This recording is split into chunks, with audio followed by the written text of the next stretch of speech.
Live streamers are a representation of a failing society because no one can exist without stimulation anymore.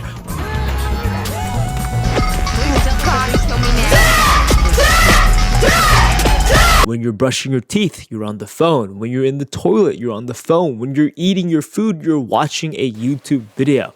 And please tell me, have you ever met an actual adult that watches live streamers? The answer is no, you have not. But they're as popular as they ever could be. They're making so much money doing what?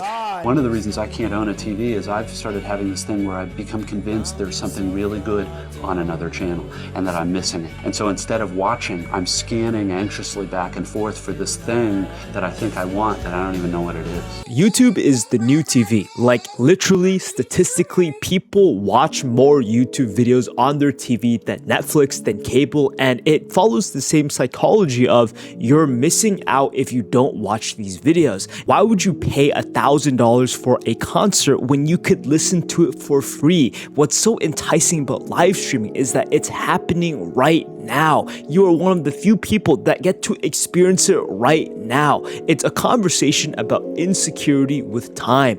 People have this desperate need to say, I was there. I was one of the first. I was there before it became popular.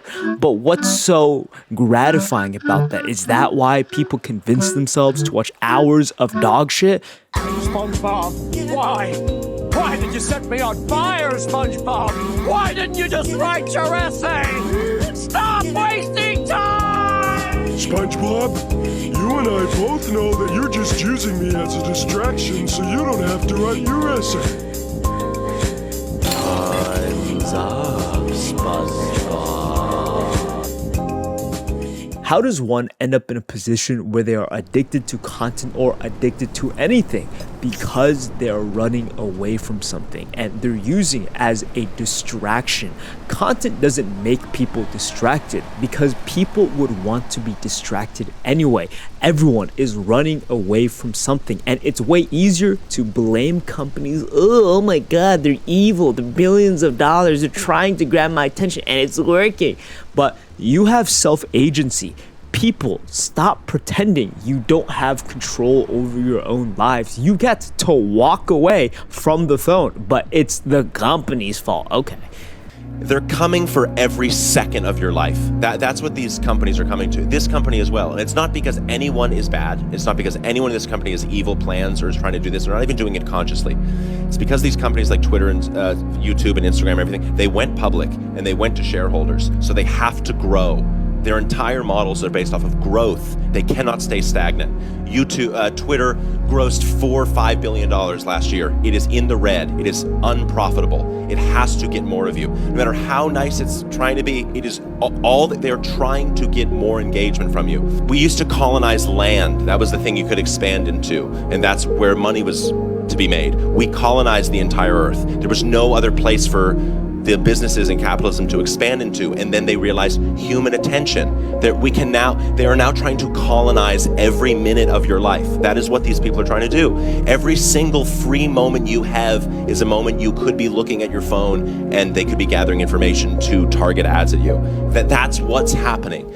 Your favorite relatable streamer has made more money in a month than your entire lineage. And think about this. Why are they so celebrated in media, financially? And it's simply because they are a vessel to feed advertisements on your screen. No one chooses to watch an 8-hour live stream of Kai Cenat sleeping, but people do listen to it. People do have things playing in the background. Go outside and wonder, why is everyone on Starbucks on the phone, have headphones in? Why is everyone driving on the phone, listening to music? Why does the gym, a place to strengthen your mind and body, have so many people distracted? It's as if people aren't even there. When it's time to work out, they're listening to music. When it's time to take a rest, they're on their phone scrolling. Nobody is ever actually here. At Montgomery, Alabama's Carver High, the morning rush to school is now a morning rush to scroll. How are your phone? Oh! People are slaves to their phones, and I think it is a way bigger problem than any hard drug that can ruin any lives because it's a silent killer. It kills your humanity. It takes away your soul. And I'm being serious here because you're no longer yourself when you're constantly consuming media, watching live streamers. What do? They literally do nothing. Why do people scroll on TikTok? You get nothing out of it. Even after hours of scrolling, you feel like you have just wasted your time. And in reality, you are. There are studies where people don't remember anything after scrolling. People don't remember anything after watching a live stream because there is no true substance. Modern men, they strip themselves of their unique identity because they're too busy scrolling, too busy listening to other people, too busy looking up to other people. When they're looking up to Togi, it is Togi's first time being alive. I don't know what's right. I don't know what I'm doing. I'm just being myself. And if more young men did that, the world would be a better place. That is genuinely good advice. I know for a fact many people wake up and it feels like every day they're procrastinating from something, but I don't know what I want, so what could I possibly be procrastinating from? And it's this hidden purpose deep inside you that has been constantly disregarded by all of the slop you choose to consume. Think about it. What do you truly want? Is it a Lamborghini? Is it nice cars, a penthouse, a hot girlfriend? Well, it could be one of those, but I know for a fact it isn't all of them. Most of the things that you want are constantly being told to you. You want to have a good degree. You want to have a good job. You want X, Y, and Z. But is that what you truly want? No, a lot of social media is pushing their own ideals onto you, and subconsciously you assume, well, everyone wants this, so I must want it too. You don't know what you want, and deep down you feel like every day is a sort of procrastination and running away from a true goal, because you are, and you haven't given yourself enough time to figure out who you are yet. So stop scrolling, stop watching live streamers. It is so sad. These days, we hear music all the time. It wakes us up, it motivates our workouts, keeps us company on our commutes. It doesn't matter what kind of music it is, music itself has the ability to affect our moods and our bodies in all sorts of ways. We nod our heads, we sway, we dance. Music can give us chills, even make us cry. Music feels like one of the greatest inventions because when you listen to a good song, it feels like it was always meant to be there. Biologically, how could we exist without a good song? But what people forget is that music makes you feel emotions. But what happens when you're feeling happy, life is going well, and your favorite song is about some depressed dude talking about how his girlfriend cheated on him? Well, you're going to feel the emotion of the song, and it distracts you from your true self. This is what I mean when content takes away your humanity, your soul. This is how you make a viral video. All you have to do is create a visceral response in the viewer. Like, they have to feel happy, they have to feel amazed, they have to feel shocked, they have to feel angry. They just have to feel something. For something to be remarkable, it needs to be able to be remarked about. No one shares a video they don't finish watching. The reason why AI music, AI art is not appreciated, even though it can be good, is because there's the layer of there's no one that actually made it. I can't feel anything if I am told there is no heart into it. And you can slowly realize that there is no feelings anymore. After a day full of scrolling, after listening to so much music constantly, it devalues the emotion you normally would feel from an amazing song. But because you're listening to that song and you're constantly scrolling, it all feels the same now. And it slowly grays out your life. If you guys don't know, this is literally an addiction. People who overconsume something that gives them a lot of satisfaction and dopamine, they no longer feel like anything is worth doing other than that thing that made them feel good, but it made them feel bad in the first place. Experience of watching at home, I think, you know, you're watching in a room, the lights are on, other shit's going on, the kids are running around, the dogs are running around, whatever it is. You know what I mean? It's just a very different level of attention that you're willing to, or that you're able to give to it.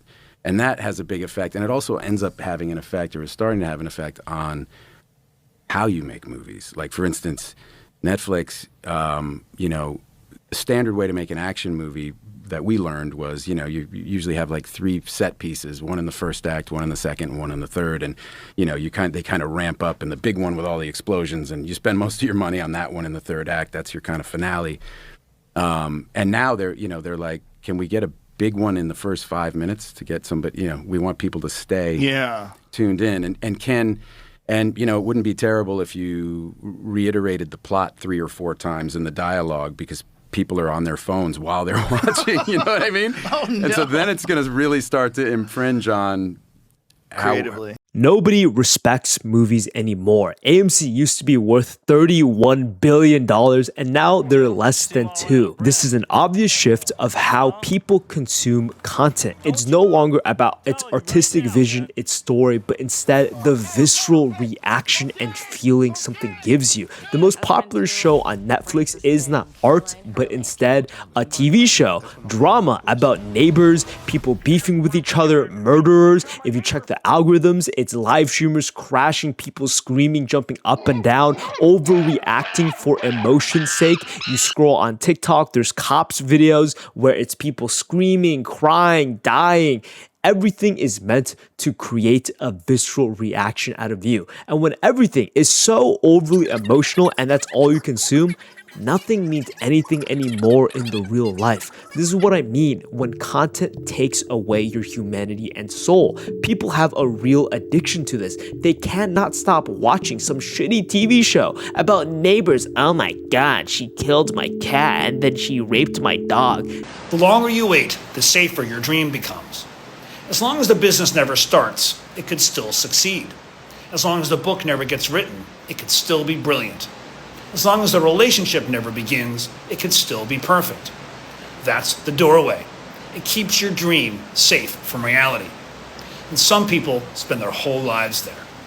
This is dangerous living. Wouldn't it be safer if you did nothing for the rest of your life? You listen to what people tell you to do because that's the safe option. They're telling you out of goodwill and advice. Wouldn't it be safer to not do what you want to do? Because if you start to begin and you try your hardest and fail, that means you were never enough.